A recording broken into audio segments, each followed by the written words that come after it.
Okay, people, welcome back to another Fwoosh Weekly. As always, I'm Robo, and Sunday, yeah, it couldn't be helped. What can I say? Also, in the short video I posted yesterday about the schedule changing, that this would come out on Sunday, I put November 22nd. I don't know if I was wanting a 10-month vacation or... I'll tell you what it was. The last time I missed the schedule was back in November, and I used that video as a template for yesterday's. So when I chopped it, I changed some things, and I guess I missed that. I'm gonna go stand in the corner now. Or I'll be back in November. I'm out. No, you know I can't go that long without rambling about action figures. You guys ready? Yeah, do some pointing at some toys that are just floating in the air over here and over there. Do some stretching before working out. Oh, Let's kick things off with Marvel Legends, because the solicitations from this week we already knew about, except for one. Well, okay, half a pack. Half of one. How's that? The Fantastic Four Franklin Richards was shown a while back. Was it a month ago? Was it a year? Who knows at this point. But at the time, they didn't show any packaging, and that always makes you think there's something more to this. Is it the Build-A-Figure? No, in this case it's a multi-pack. Franklin will be coming in a 2-pack with his sister Valeria, both in matching modern Top gear. Technically, I would call this a 3-pack because you have Turg floating around in there, but thankfully, that did not affect the price. This tops out at $50, which is not what people were expecting. Yes, I know the $25 base price for Marvel Legends hurts. It stings. But we've talked about all that. No, the red hot poker of rising MSRPs hit us with the Gamerverse Spider-Man costing $35. Now this is a good looking costume, one that's grown on me a lot over the years, and the base body is one of the updated ones with all the nice Spidey type articulation. And the addition of most of the web effects from the past few years classes the joint up a bit, but is it $35 classy? Because there's also extra hands, but in a weird mix. 2 fists, 1 wall crawl, 1 thwip. Again, to keep harping on it, for the cost of admission, it should have came with the full array. You know, all the widespreads, all the devil horns, even grips to work with that web effect with the triangle on the end of it, so you can actually swing. In my head, it's like, well, I don't really need this costume, so I'm not really put off as much with the price, but for those of you who do want it, $35 hurts. Is there a Spider-Man tax in effect like we see with Boba Fett over in the Star Wars line? Can we assume that based on one release? Do we have to wait for the next Spider-Man? I don't know. Hasbro's Power Rangers Lightning Collection also saw some higher prices this week, but with the remastered Mighty Morphin Blue Ranger and Yellow Ranger, it seems a bit more justified. Not to what we were seeing several years ago, more in the past 12 months. It's like, okay, here though, there's the whole spread of hands, including 2 new ones for the scale morphers, and then there's the effects that swirl and twirl around them. All the blasters, their own weapons, updated portraits and deco, and then pinless bodies with drop-down hips. See, that feels deluxe-y, but that's coming from someone who doesn't actively collect the line, but has always kind of looked at it as, maybe I need a Mighty Morphin team in my display, but has never done it. Has never put his money where his mouth is. That's me. I'm talking about me. Robo don't know Power Rangers, but he understands the attraction. He understands the significance. Pointing that out, though, I can see this rubbing you all kinds of wrong if you've bought all the previous versions and then have to look at this and go, well, I like the updates. Another said, I'll buy them, but I ain't happy. During their live stream this week, they also revealed Dino Thunder Black Ranger. I didn't realize Tommy was in that many shows. He made that many appearances. Again, I'm not a Power Rangers person. That's pretty cool. With that, every good hero needs a good, well, okay, not good. It needs a bad villain. And with Power Rangers, I'm always thrown at how interesting the bad guys look. And it's no different with Mesogog. Mesogog? Mesogog? No. Mesogog, something like that. Never heard of the character, never seen the character. When this popped up, I had to actually look. Is that, oh, it's Power Rangers. Huh. To me, it's a great looking lizard type person in some very fodder friendly clothing. That's how they get me. I have bought some Power Ranger stuff, but it's mostly to make into other things. But still, I enjoy the figures. I also have no frame of reference for the Lost Galaxy Pink Ranger other than Yep, that's a Pink Ranger with some costume tweaks. I get the general idea. Later seasons, later characters. Yeah. I understand the concept. Just that I don't know who she is. Same goes for the Dino Fury Blue Ranger. Although, if I understand correctly, he's the current Blue Ranger. Is Dino Fury the series that's ran the past couple of years and now it's changing into something else? No, I didn't Google real quick. I did. And then finally, there's a 2-pack of Tango Warriors with some deco changes. Just an army builder to add to your existing army if you bought multiples of the first Tango Warrior, the single pack. And yeah, I'm pointing over there because I have one of those too. It's just a cool looking bird person I can throw at other action figures. All the links for those are in the description. Let's keep the Robo Don't Know train a-rolling with NECA's Gargoyles and the full solicitation of the Steel Clan robot. I don't actually remember when this was revealed. I just know it has been because it's metal, it's a robot, it's a gargoyle, it's in here somewhere. It may have been San Diego, it may have been the digital downloads from last month. Either way, I'm gonna hit my microphone and just, yeah, here's a robot. Technical difficulties. Where was I? Steel Clan robot. It went up for pre-order this week. Here's the pictures. All looking like a robot Goliath.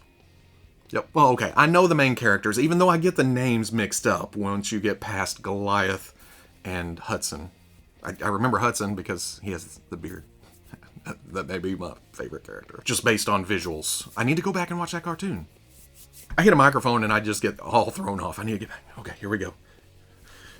But since I have my finger squarely on the pulse of collectors, I know exactly what y'all are looking at. The wings fold! Hell yeah! And I get it. The design of these wings is made for mechanical foldability. It's still gonna stick out the back because of physics. I mean, you can't just shunt that plastic off into another dimension. So it will take up some space to the back, but it won't take up near the horizontal space as some of the other gargoyles with the big old spread out wings. But that's some sneaky marketing because Army Builder, you needed to line them up side by side. You couldn't have wings all in the way. They needed to be a group. I see you, NECA. You know I'm just joking. Or am I? Dun, dun, dun. I just made that sound with my mouth. $38, due out in June. That's not all from NECA, though. Again, I can't tell you when they first showed their Universal Monsters Bride of Frankenstein. May have been middle of last year, may have been late in the year, something like that. Doesn't matter. Look at the pretty promotional pictures. Which I have been doing, and why do I find this so disturbing? I mean, more than any of the other Universal Monsters. Visually, a lot of those characters aren't really scary, but I look at this figure, especially this, and those eyes just bore into my soul. NECA did a fantastic job of capturing the scary here. Don't get... Their whole Universal Monsters line is fantastic. But again, as someone who doesn't collect these hardcore... oh. But I don't think we knew about the alternate head with the wraps and then the piece that goes over it, slaps over the eyes, covers those up. Take the dress off, you have a full mummy top figure. The options. And then a screaming head, which may be even more bone-chilling. Quit screaming at me. $35 also scheduled for June. They didn't stop there either, though. Pre-orders also popped up for the Carfax Alley Dracula, and oh, god dang, the first version looks fantastic. I think this may top it. It just conveys the overall feel. I don't have a preference between black and white and color. I may lean more black and white because, you know, when you picture Universal Monsters, you kind of picture black and white. But the neato thing I didn't notice at first, you can swap the head and the neck and the hands from that first version of Dracula over onto this, and you have a different version. Notice it's not the same suit, though, and even in grayscale, it still works with the color version. Oh, again, those NECA marketers just working overtime, earning that vacation. Hey, can we have the next few weeks off? Hell yeah, you sold some action figures. Get out of here. I guess I didn't notice that at first because was it advertised that the colorized version, the one that's dropping right now, that it would have swappable necks? I go back to the original promo pics and it's just heads. But now I've seen it in hand and each head comes with its own neck. So you don't even have to buy multiples of the first. If you have that, you have extra heads, you have extra hands, you have extra necks. Swap it over if you want to. It doesn't work the other way though. Mostly because of that red ribbon on the medallion. $35 hits in March, so you don't have to wait very long for this. I'm guessing because of some of the tooling's already there, or they've been working on this for a while. It's been a bit since the Executive Replicas Dynamite Red Sonja went up for pre-order. In fact, it's been almost a year, but there's some good news. Loose Collector posted some pictures of an actual factory piece, and he's been a busy bee behind the scenes, giving it more love, polishing it up, getting it ready for actual release. First glance, most of the changes aren't really noticeable, but once you put them side by side, you start picking out things like, oh, well, okay, yeah.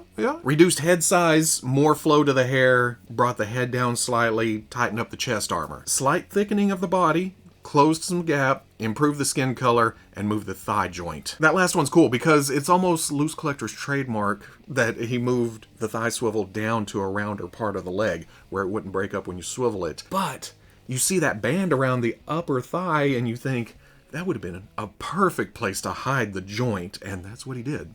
And with this being an actual product, hopefully shipping is right around the corner. $70, due out soon. I'm thinking. This week, McFarlane Toys continues to wrap up all those DC Multiverse reveals from last December with 4 more pre-orders. You remember last December where all the glamour shots just kept and I was like, oh, this is a lot of stuff. When it actually goes up for pre-order, it's going to be an absolute avalanche. But I will admit, they've done a good job of, well, okay, it hasn't trickled out, but it also hasn't been a flood. It's been a nice pace of, well, here's some stuff. There you go. You want to pre-order it? That's up to you. Starting things off with the video game side of things, here is Arkham City Riddler. I flip-flop on my preferences for Riddler's costume, going from spandex to full-on suit. Here, it's not middle ground, but it's not as fancy as I usually picture Riddler in his suit. He's rolled up the sleeves, he's down and dirty, he's out there in the field. And really, the green and purples are nice. If this dude was just walking down the street, I'd be like, oh, that's a cool suit. The question marks are very subtle. You have to get right up on them to see it. Oh, you're the Riddler. I am. I wonder if this is a factory piece, though, because the knees are a slightly different shade of green from the rest of the pants, and we've been seeing that from a few different companies lately. Arkham Knight Earth 2 Batman reminds me that I love it when you mix a little red into Batman's color scheme. Not all the time, and not for the main Batman costume, but every now and then, just to change things up a bit. A lot of it is because it reminds me of the '66 Batmobile. And there's some red and a lot of black. It just works. Does seem the multiverse base price is going up a bit. Both of these are $23, set to release in March.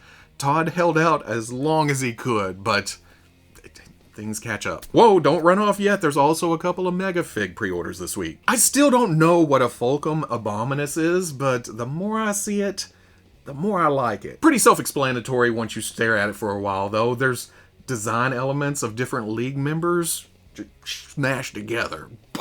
Justice Gestalt. I think I made that same joke back when it was first revealed, and a lot of the comments were, yep, that's pretty much what it is. And doing a quick Google search, there's not a lot of todifications here.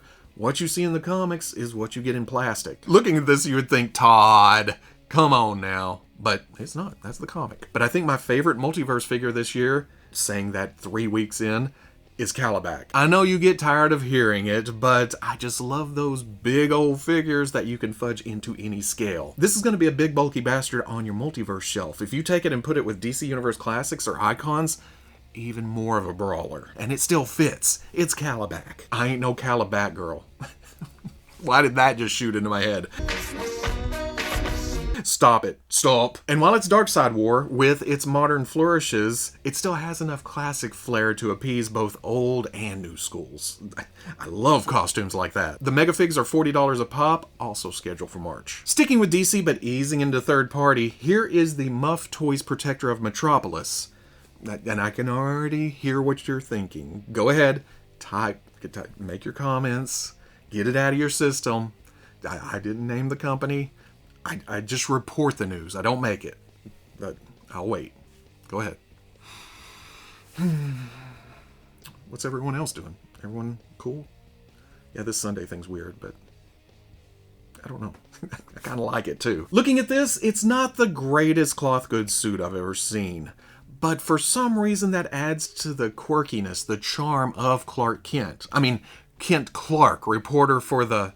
Well, they put Metropolis right there on the package. And the newspaper They're not trying to trick anybody here. Either way, it fits in with the country bumpkin look, where it's almost purposely sized odd to hang weird. There's no way Clark is Superman. Get out of here with that. But surprise, there's an option for that too, with an alternate head and a Superman shirt under the regular shirt. I don't think you can go full Superman with this, which is a shame because I feel like it's been a while since we've had a truly great Superman, and these head sculpts are some of the best I've seen in a while. Still not that upbeat, smiling beacon of hope look I've been wishlisting for years, but a determined, no-nonsense symbol of truth and justice. I can't complain about that. I rarely feel the need to have a good Clark Kent in my display, but looking at this makes me feel like I need a good Clark Kent in my display. It's crazy how good toys will do that. $87, set to release sometime late this year. There's a lot to get excited about this week, but you may ask, hey, what is Robo excited about this week? And I'll tell you, it's a bear. A massive, bloody, ready to rend and tear war bear. We talked about the Memory Toys war bear a few weeks back, but there's an update and there's something new, so we're swinging back around. First, the whole reason that War Bear popped back up in the news is because Big Bad Toy Store posted their exclusive polar bear, which looks amazing. That led me to another listing on Big Bad Toy Store showing a brown War Bear. And that caused confusion because comparing that to the original solicitation for War Bear from a year ago, it didn't quite match up. Colors are different, articulation has been changed, the sculpt has been tweaked. This week, 5K Toys came along with some clarification. This is not a new variation. This is the original War Bear updated, meaning that if you put your pre-orders in within the past year, this is what you're getting. And like I rambled about then, I like the new look. It may cartoonify it slightly, but it looks fuller to me. It's kind of more... But there's also been some days to sit and ponder, and looking at it, the contrast of colors, the brown and the almost tannish, it makes it look like there's naked parts. More like a big muscle guy with fur tufts in places. I like the original color scheme where the browns were closer. Yeah, the sculpt does add a little to that, but if you go to Polar Bear, it's not near the effect. That's because the colors skew closer together. Still though, I'm excited to get this in hand, but if you're not, 5K Toys did say, give them an email, you can cancel, get your deposit back. Or you can switch your order to the newly announced Black Bear. The release date is lurking. It seems the tooling is finalized. It's time to give it all it's got. Get the most bang for your buck out of the factory. And I dig this one too, although I have the same gripe about the color variations. In fact, the lighter parts almost look silver here, but it's also all glamified. With the backgrounds and stuff, I need to see just turnarounds, just standing in a white background, or in hand, something. Can't help thinking this would look better all in black, with maybe some different sheens to the different lengths of hair. $69, scheduled for Q1 or Q2 of this year, sometime between now and June. And that's it for this week, or that's all I've got. If you want to see any of these pictures up close without me all, oh, it's the eye of the tiger, it's the thrill of the... I'll be posting all of that along with links to pre-orders, more information on the Fwoosh front page. Oh, today's Sunday. It may be going up at the same time, or here in a couple hours, Sunday. But if you don't want to go searching for it, because when the hell will it go? I don't know. All the links are in the description. And thinking about it more, and actually doing it, should we move the weekly to Sunday? I know it's not the end of the world to break schedule. I know this, but there's something about routine that gets me right here. Although changing the routine is not a bad thing. Spice things up a little bit. For me, for you, for everyone, for everything. And hell, remember when the weekly was on Friday? It's just been on Saturday so long that it's hard to fathom. It's hard to imagine. Well, it would give me an extra day, wouldn't it? And there's always those Friday news items that, hey, I'm shooting this on Friday. Yeah, well, if I miss it, we'll talk about it next week. I could avoid some of that. But dang, I love it when somebody posts them eating cereal. Oh, this is like Saturday morning cartoons. I can't think of a better compliment. I don't know. Let me know down in the comments. And that's not me going, hey, I need YouTube interaction. And, no. Just, I'm at a crossroads again. If you enjoyed the weekly, comment, like, subscribe. Much, much love to the plus. If you're interested in seeing videos early or in a position to help out the channel, patreon.com. But wherever you may be watching this, or whenever, I'll catch you on the Fwoosh.